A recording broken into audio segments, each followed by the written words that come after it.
Hello everyone, welcome to Red Men TV. Liverpool have just somehow come away with 3 points from Bramall Lane.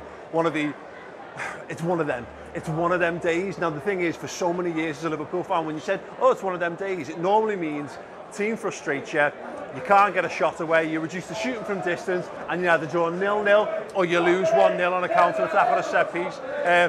Liverpool, top of the league. Top of the league. Liverpool, top of the league. This is the difference.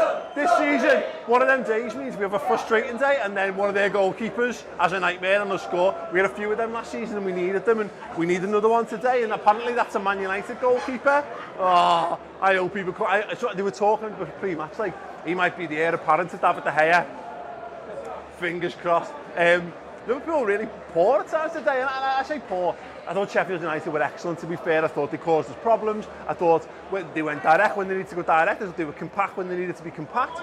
They caused us problems, and the fact that we had to switch formation in the last 20 minutes, get an extra attacker on the pitch to try and cause them a bit more problems. I think it told you, we weren't getting enough in the midfield, and when we talk about the functional midfield, this is one of those games. Gini Wijnaldum, he scores the goal, but he needed to offer more, and he wasn't doing that in the three-man midfield. Jordan Henderson was trying his best, but he was toiling a little bit. The passing was off. We just looked a bit disjointed. It's not a vintage performance in any way, shape or form.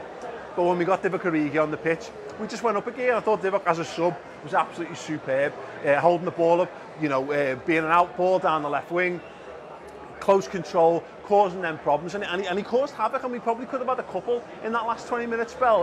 Mo Salah has one-on-one, which you've just got to decide what you're doing there.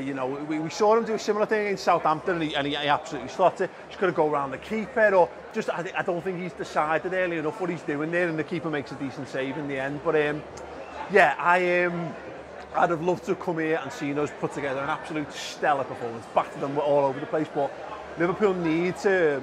They proved last season they got loads of strings to the bow, and I think we need to reprove that this season, because it's not all going to go our way. It's not all going to be 3s and 4s and 5s. You're going to have to come to grounds like this with brilliant atmospheres like they generate here, against really well organised, really well disciplined sides.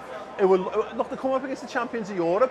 For some of these players, for these fans, they were singing champions of League One, you'll never sing that. And they're being funny, but that's the difference. These have come up through the leagues to play us, and we're the champions of Europe. We're a massive scalp, and they're raising the game against these kind of opposition like us. So Liverpool are going to have all kinds of different ways of winning football matches. I thought on the day, the stand-up performers were a little bit hard to pick up. Probably Bobby Firmino. When we did good things, it was through him. When he dropped a bit deeper in the first half, we caused more problems in the last few minutes.